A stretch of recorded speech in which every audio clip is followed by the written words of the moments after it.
It's time now for the Todd Leonard Show. Leave those negative stories behind as we focus on the positive and hear from those who give back and help others. Let's start your day with some inspirational stories. Now, here's your host, Todd Leonard. Good morning, everyone. We have a very powerful and emotional show for everyone today.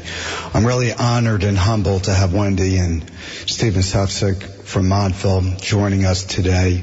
We have Ellen also in the studio to talk about something that touches everyone's lives, unfortunately, which is teen suicide and suicide awareness.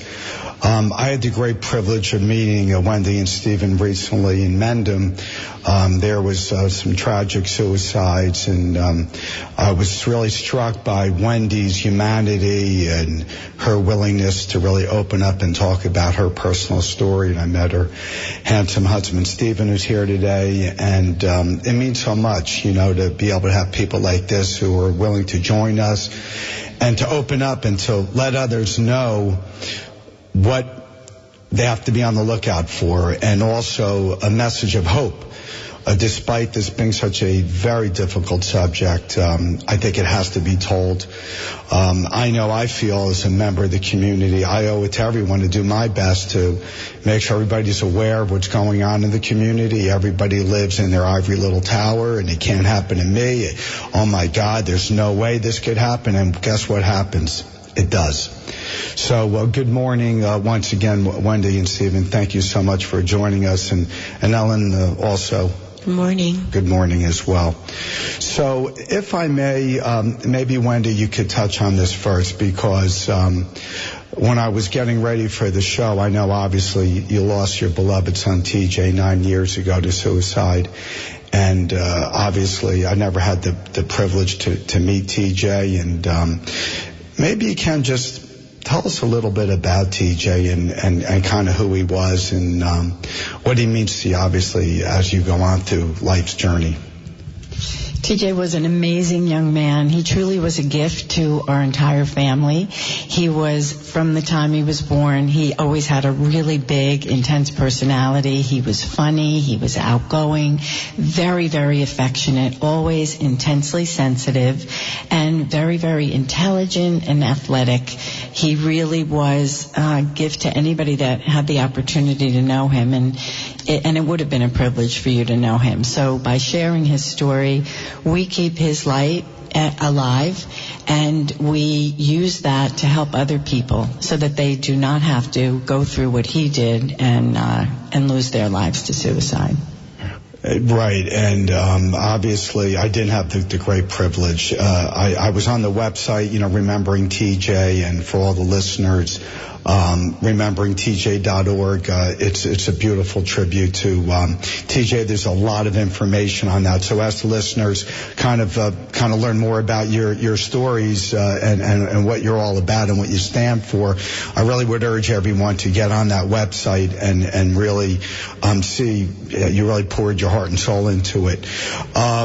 If I may, Steven, so you guys both live in Montville. You're obviously raising your family. You have two sons also?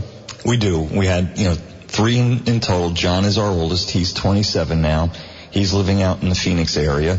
And then our youngest son is Matthew. He just graduated from college last spring, and he's going to graduate school. And both boys kind of took a path in honor of TJ.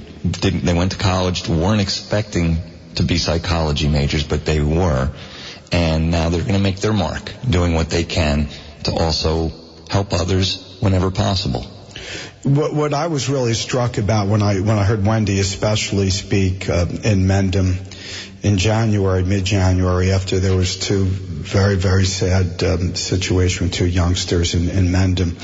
I was struck, Wendy, by your strength and your resiliency, your ability to kind of open up your heart, your soul, and be forthright and transparent about it, and I was thinking about how you got the strength, how you and Steven were able to take something so private, so devastating, so painful, and nonetheless be able to rise above it somehow and to share. How does that happen? I mean, how do you find that inner strength to do that, to share such a personal, deep heartache? I truly believe that it is TJ within us that is pushing us forward.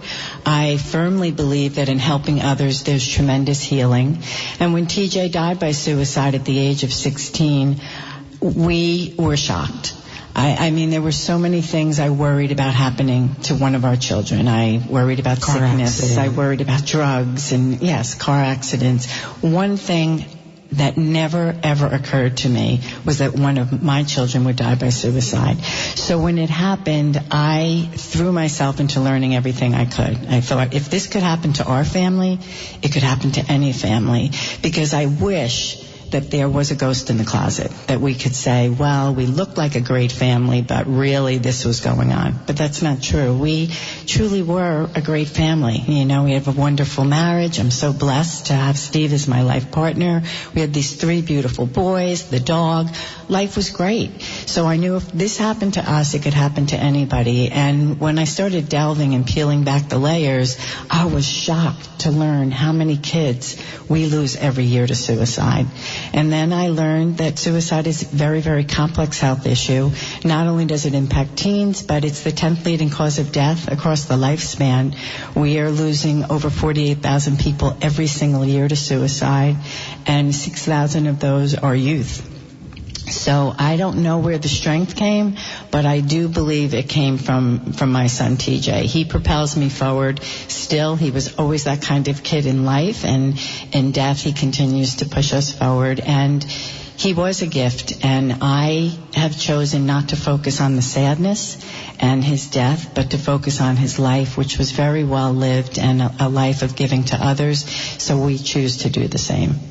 Yeah, Steven, I wanted to get your perspective. Obviously, I only met you guys recently last month, but I was just struck by the love you have for each other and your commitment also to such a critically important cause.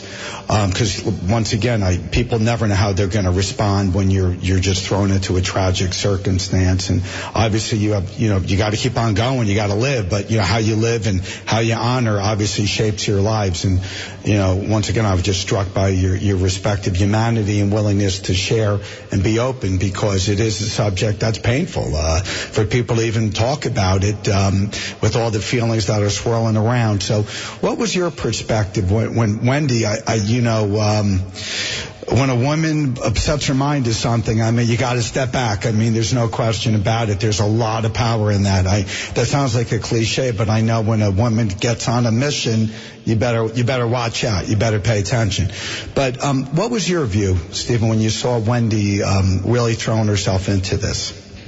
It was interesting in that after we lost TJ, everybody when I tell you that the community embraced us, the amount of love that we had from within our Montville community and friends from work and so forth, it raised my level of hope for the future, that despite bad things happening, there's a lot of good going on. And they all wanted to do something immediately for TJ. Let's start a foundation. Let's do a golf fundraiser. And we said, no, we'll know when the right time comes. It's as if though we were waiting. And it was about almost 2 years, hon. It was actually, no, about 15 months afterwards that Wendy was invited to speak, and she just happened to tell TJ's story. And when it was over, it was like the light went off and said, this is what we're meant to do. We're here to now share TJ's story, unbleached, raw, so that others can see the kind of situation that we were living in and understand that this can happen, as Wendy said, to others.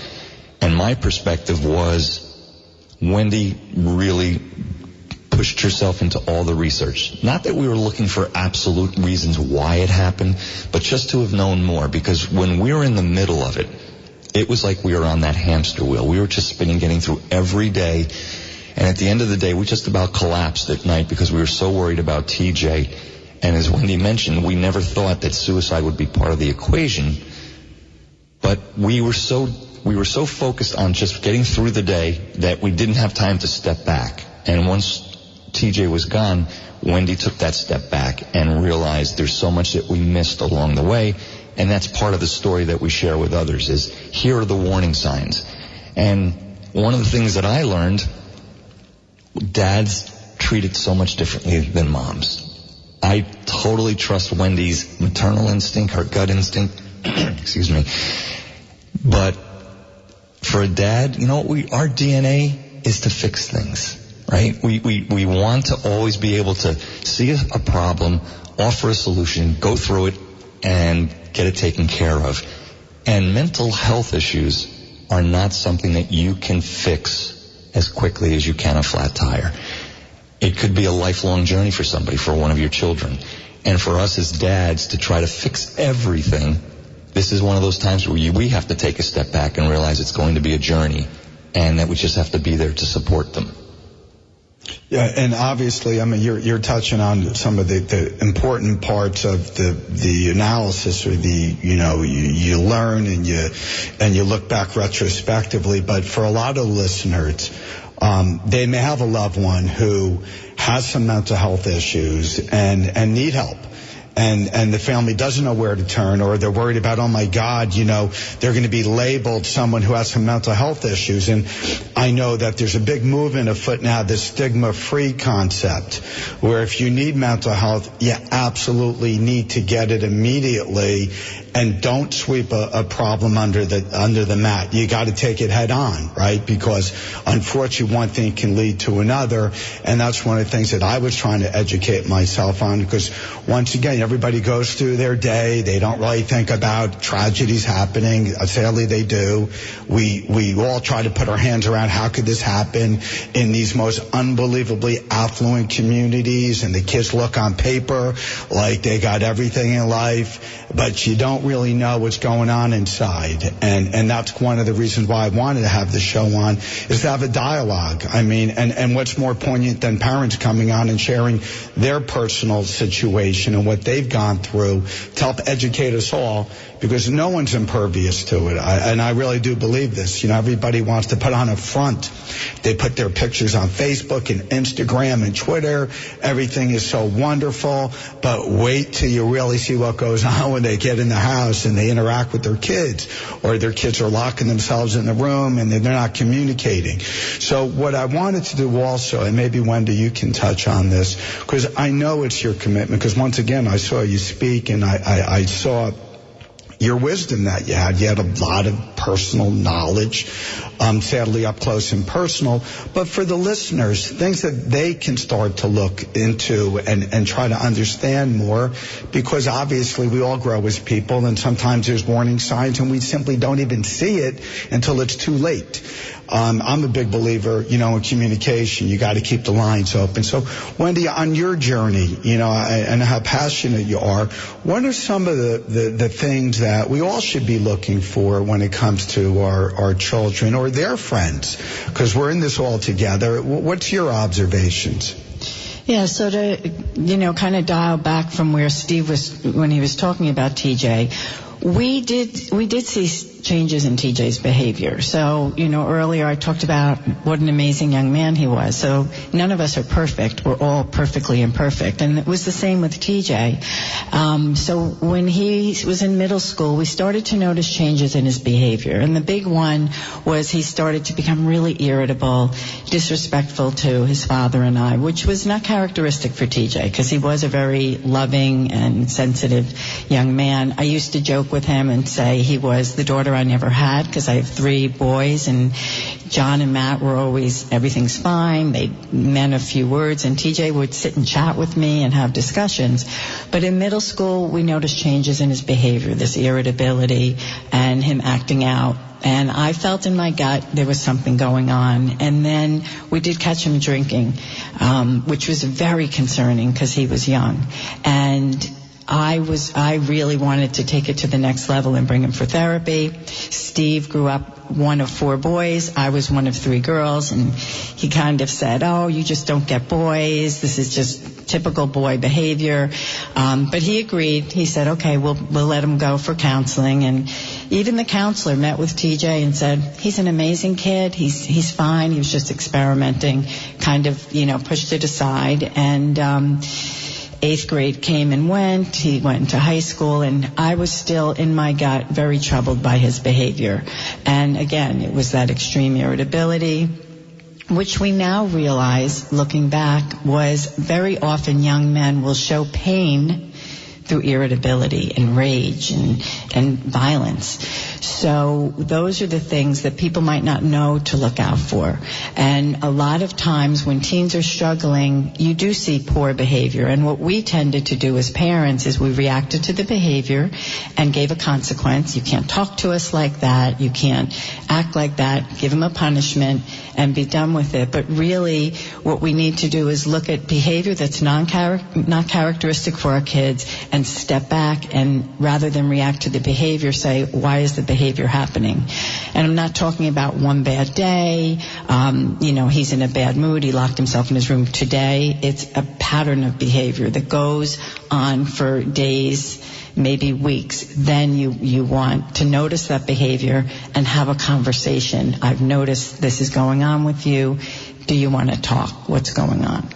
Yeah, do you want to add something? Yeah, I was going to say, as a parent, because now I'm a mother of 3 boys like you, and I wasn't disciplined very much. As I grew up in a family that my parents we knew what was right, and they kind of guided us to do what was right. And I have an older son who is an amazing kid. I'm using that expression. He's a great kid, but he's a bright kid, but school has always been a little bit of an issue. And I got to the point where I couldn't keep disciplining. I felt like, no, something's not right here. So instead of disciplining, because that was just causing more and more, I'm like, there's something going on here. I need to dig a little deeper. And I do believe as parents, you think your kids are supposed to act a certain way because everybody else's kids are acting a certain way, and you kind of want them to fall in line. And I'm starting to see, even as a parent now with my eldest, you got to sometimes step back and look at your kid. You got to break out the noise of every other parent telling you what to do and do this and discipline them. Don't let them go to the party like in hindsight, I'm hoping I'm doing the right thing because I still have 3 to raise, and it's scary as a parent trying to figure out how you work with each kid and what is their issue, because each one is a little bit different. So it's interesting to hear you say this, and I think more people need to know that you can't just discipline your way through sometimes every situation. They're reaching out. There's a reason. Right. So it's to dive in and not just think just because you sent them to your room without their phone that, oh great, tomorrow's going to be the perfect day because they learned. So I'm so excited to hear you speak right now. And especially, when you realize, I think a great point you realize is every child, every person is unique. And I was kind of the fair mom. This is how I treated all 3 of my kids. But you have to raise your children the way they need to be raised. You do need to take that step back, look at them. And yes, if you see discipline isn't working, there's a reason for that. And it's important. Yeah, it was ruining the whole house. It was ruining the other 2 because everyone was just yelling for no reason. I'm like, okay, this has got to stop. And he's a great kid. He's got great friends. He's happy. I'm like, I got to keep this kid's his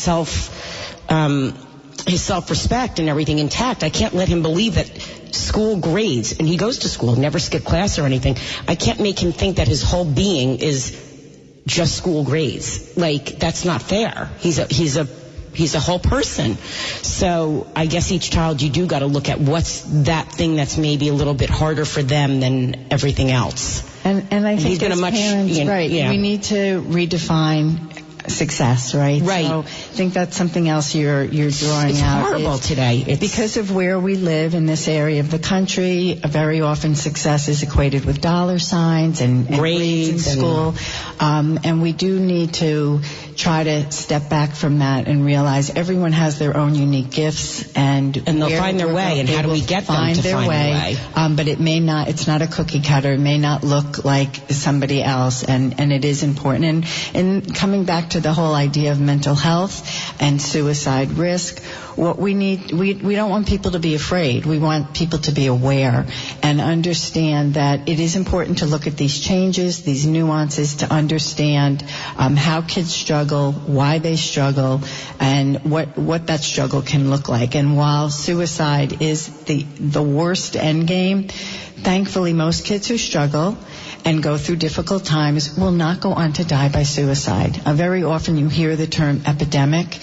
it really is not an epidemic. We are losing far too many people to suicide, but it's not an epidemic at this point. One life is too many lives to lose by suicide, but we have to look at mental health in general. We all have mental health. And then when does it cross over to become a mental health condition? When it starts to be interrupting how we can go about living our daily life. So if our kids are not able to go to school and not continue in their either their music or their sports, then it's a little bit deeper, and maybe we need to seek the help of a mental health professional to help us navigate. Right. I mean, I think that, you know, what Ellen brought up and what, Wendy, you're touching on is obviously the communication with your kids and see what's happening. I mean, if they're acting out or if they're doing something out of the ordinary or their peer groups are changing or they're starting to abuse, alcohol and the warning signs are there, I would think it would be important to get some help right away instead of thinking it's just going to get better on its own. I realize kids go through phases. What I found striking, though, is just some of the age of these young kids that are unfortunately committing suicide. And I have to tell you, as a dad, it's scary. Seeing young kids now. I grew up in Springfield, New Jersey. I don't recall any of that, to be honest. It just seems like, I'm not calling it an epidemic, but it is alarming to hear 8th grade kids and young teenagers, even kids in college are just, from my view, one is way too many, obviously, but at an alarming rate lately, at least, I guess maybe because I've studied the subject more. It is striking just how often you're hearing about these. And maybe just the media and the world is starting to put more attention where it belongs. These things are happening, and we got to come together. And people like you, wonderful people, willing to tell your story, to reach out to the community. For those tuning in, Wendy, what website have you started? The TJ website. What's the website address? Our website is rememberingtj.org. And it really will just give you an overview of the work that we're doing, and it also provides some really good resources in the area, of which there are many. We're very blessed, especially in the area that we live in, that there are a lot of resources. It doesn't mean it's easy. If your child is struggling, it can be very difficult to navigate the mental health system. So I really would advise anybody to become educated and informed, because it can be very, very difficult. But it's really important. I really encourage, if you feel in your gut something may be going on with your kid, seek help. Don't try to do it alone. And the earlier that you can catch a struggle, the better, before it spirals into a crisis. No, absolutely. I firmly believe that. Now, one of the things that when we were, getting ready for the show is how many people, Wendy, you've actually reached out to and spoken to over these many years now, because I know this is your passion. I mean, there's no question about that, because I was privileged to hear you speak back in January. How many, students, teachers, parents, mental health professionals have you been able to speak to in terms of your message of hope and information and prevention? Well, we know that we have, through our Remembering TJ, a story of teen depression lessons and hope program, we've spoken to over 35,000 students, parents, and educators. And we also do a lot of outreach for families who have children that struggle, and for families who have lost someone to suicide loss, because outreach is really important. And in a healing journey, we really want to let people know that although tragedy can hit, there can be hope and there can be joy in your life after. It's really, I think, important for people to understand we have survived the loss of our precious child, but we've had a lot of joy in our life since losing TJ, and we've had a lot of tough times since losing TJ. And I think that's that resilience piece we want to teach our kids, that this life can be really, really hard, but it can also be really, really beautiful. And it would be very easy to just fall into the despair of the hard, but we want to keep our hearts open to all the good that surrounds us. And Steve touched on it earlier. When we lost TJ, the community was amazing. You expected your family and your friends to be there, but we had this far-reaching community, beauty to see how people can come forward in such a wonderful way. And 9 years later, we still have those people reaching out, coming forward, stepping up to help. So it's important to realize there's a lot of people out there that want to do good, that want to help, that want to support. And if you let that love in, you can heal and you can move forward. You never get over the loss of someone, but you can move forward. I mean, I know as a parent, I have, 3 kids, and if you lose one, and as a parent, you just want to go away, and you're like, wait a minute, I have 2 children that deserve to live their lives to the fullest. So yeah, I guess there's that point where you do have to figure out how we got to move on, and that I know must be, as a parent, how you find that strength, which is why I think it's great that you're doing the show, because you do have to move forward. Mm-hmm. And what's the best way to, still remember and yet, have the family grow? I'll offer 2 different perspectives there. The first one was, it was almost an epiphany a month or 2 after we lost TJ, where I was remembering thinking that I could go on for the rest of my life thinking, you know what, for the next 40, 50 years, I'm not going to have TJ around. But all of a sudden there was just this thought that said, but you were lucky enough to have TJ as your son for 16 years, and I got to be his dad for 16 years. And when I realized that truly was a gift, that changed my perspective as a dad. It just made me realize I was lucky. And even if it was shortened by only 16 years, that's not long enough. But it was still a gift. And then after that, I became a much better dad. I stopped trying to fix everything immediately. I thought I was a good listener. I have become a much better listener. Mm-hmm. And for dads that may be listening, that's one thing I would say, again, is to just take that step back. Take a deep breath. Don't think that you need to fix everything and tomorrow's going to be a perfect day. This is a journey, as I mentioned before. And if we just sit back, and 3 magic words that we've learned for parents and for ourselves is when you have a conversation with a child, a teen, whomever, tell me more. If they're struggling, rather than trying to say, okay, here's what we're going to do. We're going to get you to the doctor tomorrow. We're going to do this. We're going to do this. We're going to get you out and get more physical exercise because we know that that's good for you. Just take a step back and say, I'm sorry that you're hurting. Tell me more because I don't understand what's going on for you. And rather than thinking that, well, I never felt that way as a teen, so how can you possibly feel that way? Right. Our kids are different. Every individual is going to respond to things differently. So let's just take that step back and listen. It's huge. One of the things that you guys touched on is the Montville community. Strangers put their arms around you guys and lifted you up and helped you through a crisis. I know in Mendham, when everybody got together, total strangers, all common bond is we got to come together, we got to help each other out. And that's one of the things of the beauty of the community. There's a strong community in Morris County. We're going to take a very short break and come right back with the Sefciks. The Todd Leonard Show is sponsored by the Leonard Foundation, whose mission is to support the children and families who are battling pediatric cancer and those in need of food and assistance, women's shelters, and other important social services in the community. They also proudly support those fighting pancreatic cancer. They feel it's vitally important to help those in need in our amazing community when they need us the most. Please join them in extending a helping hand and go to leonardcharity.org and donate now. Together, we can touch many lives. Once again, thank you so much for tuning back in. I'm honored to have the Sefciks here. These are wonderful, beautiful people who really embody hope. Despite tragedy, these people are amazing.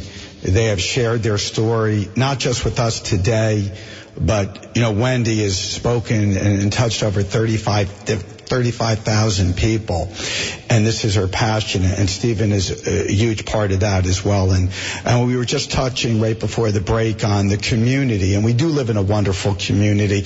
One of the reasons why I love the show is I like to talk about things that really show the strength of the community, the resiliency of the community, but people like you really embody really strength and courage, and once again, it's really an honor. Wendy, maybe you could speak a little bit about this importance of the education and awareness to these issues of suicide, and most importantly, suicide prevention. One suicide is way too many, obviously. The pain is so enormous for all of us, even if you don't know the person. I know, sadly, there's another horrible situation with a young girl, and I have a colleague of mine, he lost his son recently, and it just touches so many people in so many different ways, and the hurt is real. And the pain is real, but also we all have to come together and educate and make ourselves as aware as possible. Can you give us, just a little bit of some helpful ideas on what we should be focused on? Yes, and it is really important because of the numbers. We do estimate that everyone will be touched by suicide in some way in their lives, whether it's somebody very close or somebody within their workplace that has a family member.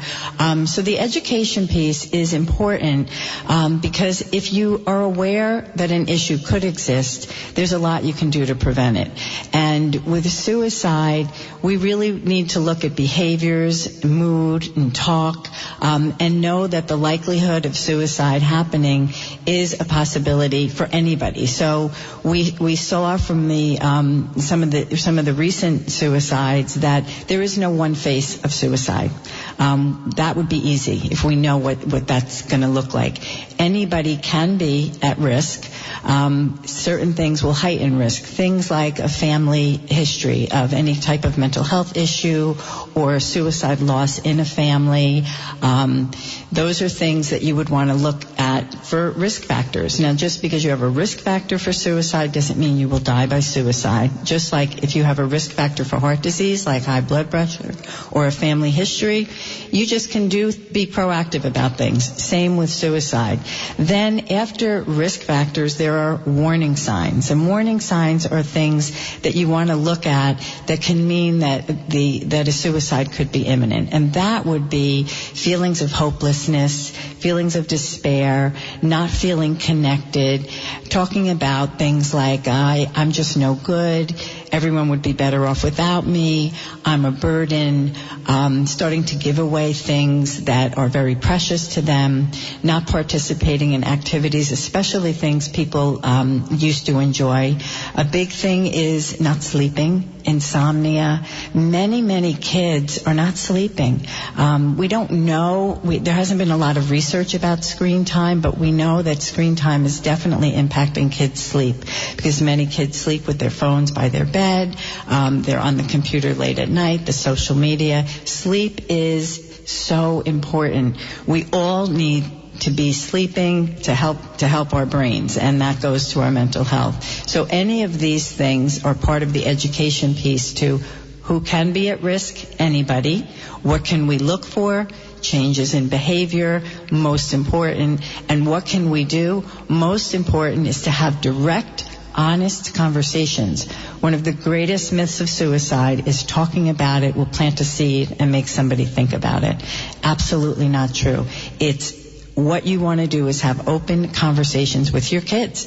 I heard this radio program. I saw this show. I read an article. I was starting to learn about suicide. Have you ever thought of killing yourself? Have you ever thought of suicide?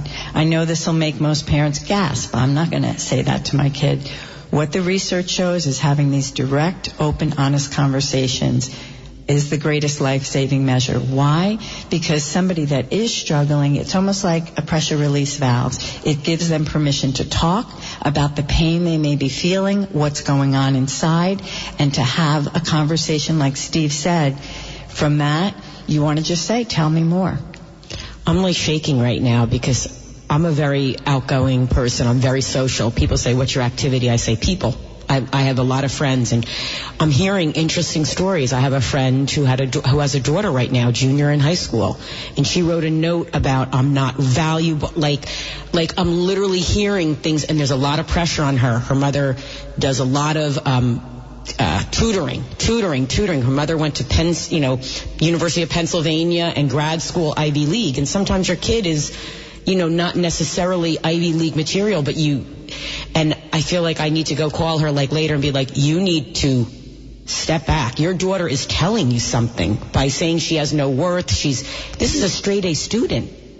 No straight A student should feel like so you think we all have a handle on all this. All of us parents are so good, but what I'm hearing from you is that these are things that they're speckling these little things saying, I need help, Mom. I don't need to be told that I need another tutor.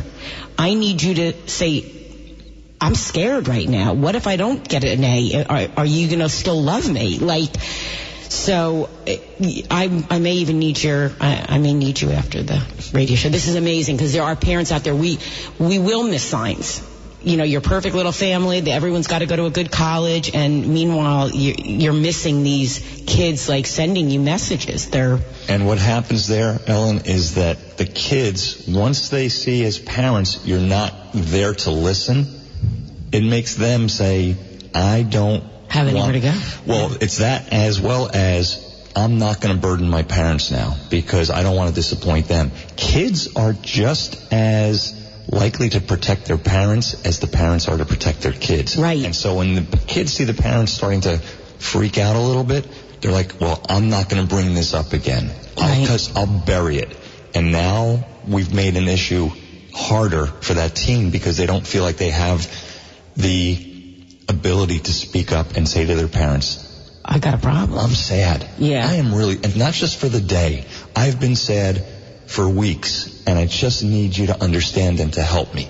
But if the kids don't feel like there's that opportunity to do so, once again, they're going to keep it to themselves. I wanted to touch on something that I had briefly brought up earlier, which is the stigma-free movement, which I think is vitally important is when these young kids need mental health.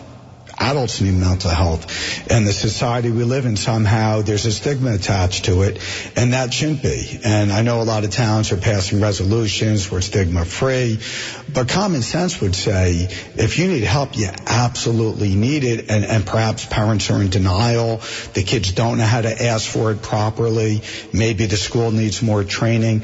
But once again, these are vitally important times in our kids' lives that they need help, they have to get it.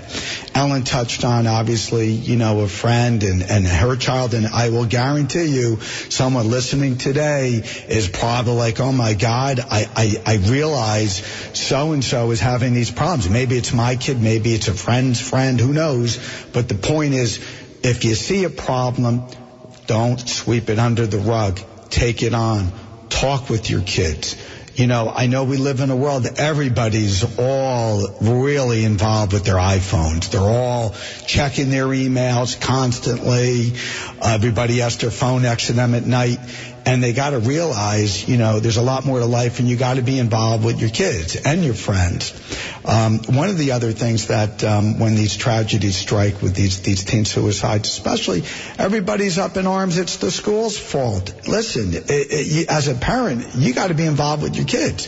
The schools can only do so much. I mean, that they're obviously, raising the kids in the school setting in terms of, making sure from the hours of 8 to 4 they're in school, but there's so much more in the kids' lives, so we all have to work together on this. Wendy, what's your view of the stigma-free movement and how important it is in trying to figure out how we can work together to prevent these tragedies?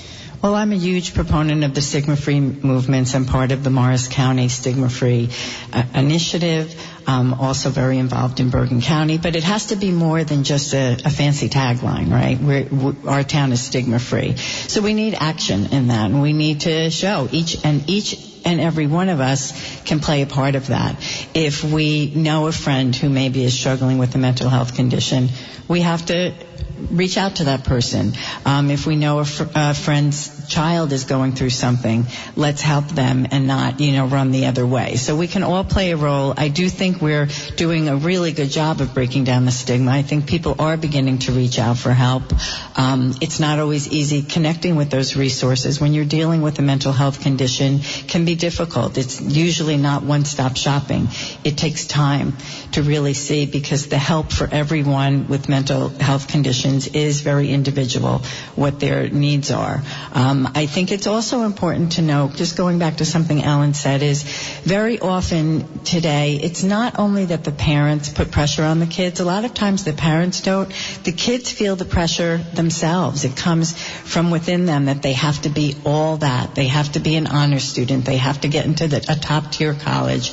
And sometimes it's not coming from the parents. So we have to do whatever we can to bring down that level of stress on our kids, because it is a very stressful time that we're living in. And one of the best things parents can do for that is to help our kids develop problem-solving skills. One of the greatest protective factors of suicide is having good problem-solving skills, so that when life becomes hard, we don't think, well, I guess I should just kill myself. We can think of other things that we can do to navigate through a tough issue. So helping our kids develop problem-solving skills is something that would be really important for parents. And how can we do that? By not fixing everything for and our self-esteem. kids. I did. I let my son fail a little bit. Yeah. I let him fail. And that's now really he's important. I'm like, you know what? And he's a bright kid. I mean, his SAT scores are going to look like, they're going to be like, oh, look, a bright student. And they're going to look at his GPA and be like, huh? But I let him fail. I didn't keep him from going out from his friends because I didn't want to take him away from his social circles, because my biggest concern today is, and I don't want to sidetrack, is we don't really let kids be kids anymore. I mean, my house has junk food in it. My house has every crazy cereal you could ever imagine. And my son's friends come over and they all dive in. I'm like, yeah, we have to be health conscious, organic, but our kids are not being allowed to be just kids anymore. Kids are like junk food. And parents are almost, my kid's got to be smart. He shouldn't eat junk food.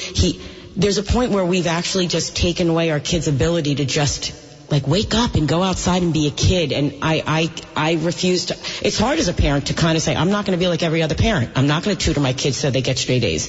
If they're not a straight A student and it's not in them then they're not a straight A student. It doesn't mean they can't be successful and find something they want to do one day. And so it is so important, because I do think we are at such a heightened level of perfection. You throw the social media on top, and it's a recipe for disaster. It really is. It really is. So I'm so excited that I get to be a part of this show today, because I think you guys have so much to bring to our communities, so much.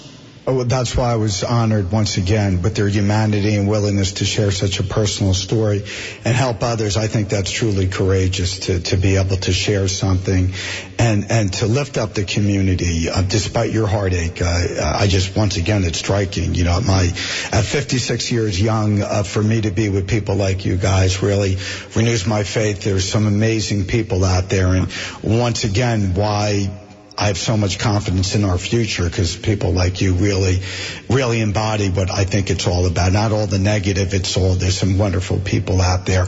I wanted, Steven, obviously you have a unique perspective as well. I mean, Wendy's all over the place. This is her passion, and you obviously have a very successful business, and you still share as much time as you can with her in terms of her passion. But the communication and how important it is from your vantage point with your kids and having that dialogue. I know Wendy touched on it, but I'm also curious what your perspective from a fatherly instinct, because there's a lot of dads listening also. And how do you approach that? Because everybody's like, you can't show weakness. You can't show that side. You can't cry. You can't tell them how hard it is. Everybody wants to be, this machismo attitude. But the real world is it's strength to be able to share and open up. So as a father, what do you recommend for our listeners? Oh, glad you asked that, Todd. And first, thank you for letting us be on the show today, too. As a dad, I have changed so much and learned so much. I always thought I was a pretty good dad, and I'm sure Wendy would say that I was.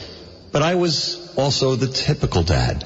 And one of the things that I have learned after losing TJ was, even as busy as I am, And you're right, I have a business and I'm always thinking about it. But I will say this, that now I would just tell dads, kids don't like to communicate all that much. So when they do, and it might not even be something that they're going to say, Dad, I have a problem. It might just be, hey, Dad, how was your day? That may be the opening that they're asking for to have a conversation with you as a dad. When that happens, put the phone down, close the laptop, hang up the phone, whatever it is, and just give your kid the attention that he or she wants and deserves. And then also, don't put any time limit on. I mean, I still have my two boys, John and Matt. They are still not the greatest communicators. But when they want to talk, I really try my best now to just stop everything. And whether the conversation is 3 minutes or, I mean, Wendy and I were joking. I had a conversation with my son in Phoenix. Again, he's 27 now. But usually it's a 5-minute phone call and, how's the weather out there, da-da-da. But all of a sudden I was looking, and we were having a 20-minute phone conversation, and I realized he wanted to talk, and he just wanted to be heard. And he's, as a 27-year-old, he's wondering what life holds for him, so he has these questions. I can't give him the answers, and as dads, I will ask you out there, if you're listening, don't try to give answers. Just try to give guidance. Just try to listen. And if you do that, guaranteed, as the relationship continues, your child will continue to open up to you because they now know you're safe. You're giving them the opportunity to talk, and the fact that you're listening teaches them the importance of listening too. Yeah, I mean, there's obviously a critically important lesson to be learned for all of us is you got to really pay attention to your kids and people you care about, because there's usually some signs if you pay attention instead of being so absorbed in your own world. Wendy, I wanted to get your perspective. Just, remembering TJ, and like I said, I only met you last month, and I was just so struck by your just being so real. Because a lot of people are fake and you're real, and there's a lot to be said about that, and that's a blessing. You're able to be that transparent. But what do you think of the TJ movement, I'll call it a movement, raising awareness, this prevention, how it's impacted the community in terms of what you're bringing to the community? What impact do you think it's had? Well, I think I don't know, but I would hope that it has just encouraged people to be a little bit kinder and gentler. And I think that that's what I found in my own community, that it's given people permission to be more real and to know it's okay that we're all perfectly imperfect. And if your kid is going through something, it's okay to talk about it. And I think that has been the message, and I think that's trickling out. And but I don't think it's just me. I think there's a lot of really amazing people out there, good, kind-hearted people. My belief system is that we are all good. We are born good. We are born perfect, beautiful souls. And then life happens. And we get hurt, and hurt people hurt. So you will hear a lot about bullying and people that are mean. And that's not okay. But usually if you peel back the layers on those people, they've been hurt very deeply. And hurt people hurt, as I said. So I would hope that part of TJ's legacy and part of our message moving forward is that we all just need to be more loving and kinder. One of our taglines, it's not my quote, but is no act of kindness is ever wasted. In fact, it can save a life. So I think if we just sprinkle those acts of kindness out, the community will respond, people respond, the stigma will be reduced, and people will be able to ask for help.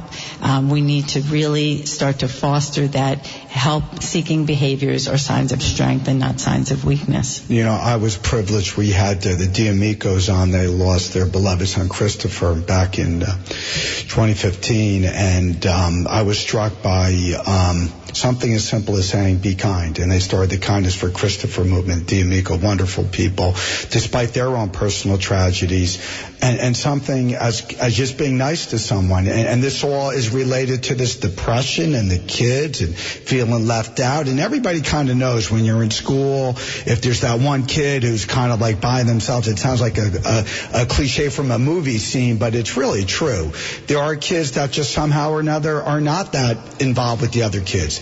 And you have to reach out and lift them up too, right? Because these are the folks that may do something, or even the most popular kid too. I mean, I realize there's no exact cookie cutter. You could have the greatest, handsome, beautiful person in the world outside, and inside they feel so horrible. So I realize there's no exact stereotype because it cuts across everyone. But going back to the kindness idea, when people are down, you can kind of sense, even coworkers. I mean, I know we're talking about teen suicide, but there's adults we all work with. We see people, they're having a bad day. Hey, what's up? Why you look a little down? Is everything okay? Something just caring can make a big difference, can change people's lives. I wanted to touch on also with your kids. You know, you're blessed with two children and an impact on their lives. I mean, obviously losing TJ was devastating for them too, but obviously they're still so involved. You're loving parents, and the impact for the listeners too, because some listeners are probably wondering, well, how's the family doing? You know, how is the family doing? Well, from the minute I heard about TJ's death, my thought went to, I have John and Matt. And I do not want their entire life to be defined by the death of their brother. TJ's death will always be part of all of our lives, and it was a life-altering moment. But John and Matt, my mantra is today is a good day. Today is a good day. They're doing really fantastic. But that doesn't mean that life doesn't get hard for them sometimes. But they are navigating, they are trying to figure out their own journey, and we try to be supportive and open to however that may look. Our older son went to school to be a licensed professional counselor.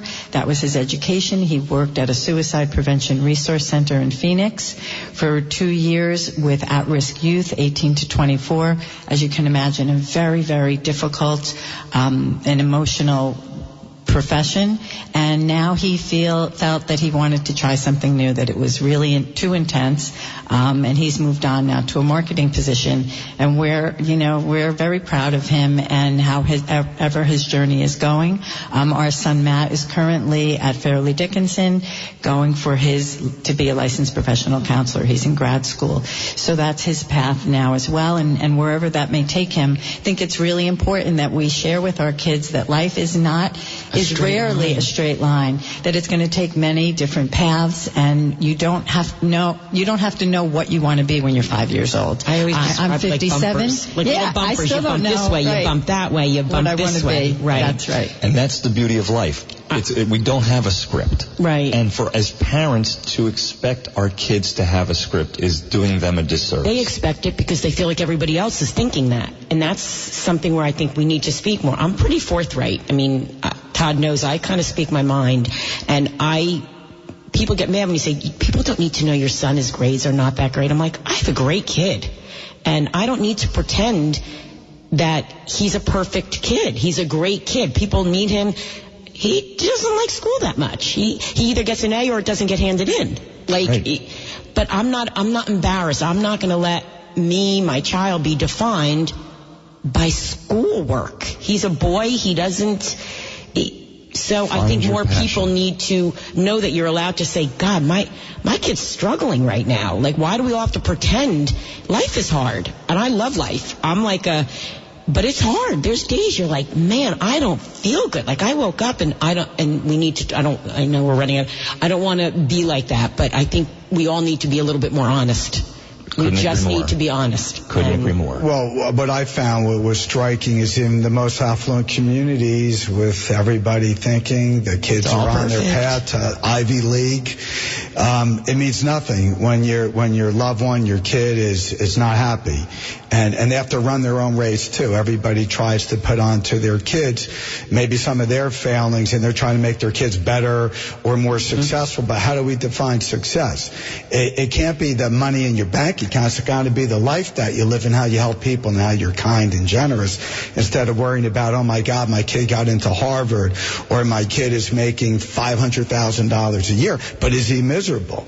Is the kid coming home at the end of the day and is like just doesn't want to do anything, lost their joy. So we all have to be cognizant. We all have to know what's, we got to listen to the kids. There's no question about it. Before we conclude this incredibly important discussion this morning, Wendy, what are the current needs for Remembering TJ in terms of the movement that you guys are so involved in?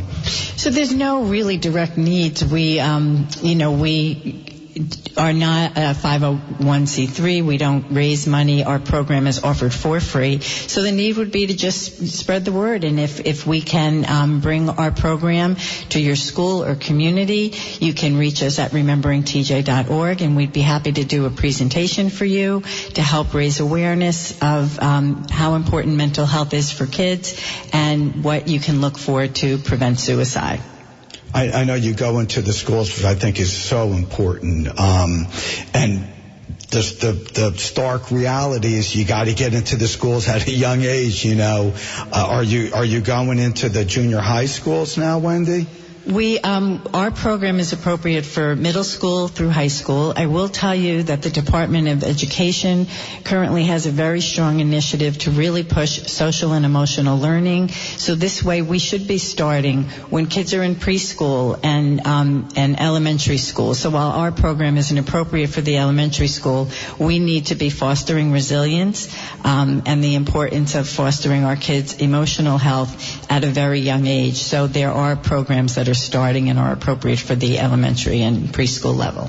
Yeah, what are your thoughts on that, Steve? Well, I'm just going to share a very quick anecdote in that one of the folks that I work with, she has 2 young children, both preschool, and she just took her older one, I think she's 4 years old, to her wellness visit with her doctor, and she immediately reported back to me that the doctor had a mental health checklist as part of the physical checklist, which is amazing because, as you said, we're all one body. Our brain, our emotional health is every bit as important as our physical health. So doctors, educators, everybody needs to put it all together as one package.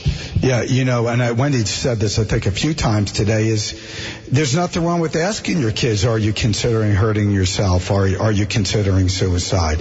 It's not going to prompt someone to do something, but that communication is so important. And I think a lot of parents, a lot of listeners are afraid to do that. They know deep down inside there's something not right, but they're just afraid to ask those questions. And I think it's vitally important, the communication. Once again, Wendy and Steven, I am just so honored that you were so kind and generous with your time today to share your story. And it is an uplifting story in the terms of you reaching into the community and helping countless of thousands of people, getting the message out. And I do believe you're saving lives in what you're doing. I know that because people that are in the community need this message. And it's a very powerful and a very, very important message. So God bless both of you. Please just keep on doing what you're doing. And I know your son TJ is looking down and smiling and how proud he is of what you guys are doing, because his life means so much to people. Next week we have Dianne Grossman. She's going to talk about Mallory's Army. Once again, the risks of teen suicide. It's a painful subject, but it has to be told. This is the world we live in. Together, we can all work together to prevent these senseless tragedies. I want to say God bless everyone. Look out for each other. Be kind. Be generous. Lend a hand up. God bless you. We'll talk to you next Sunday.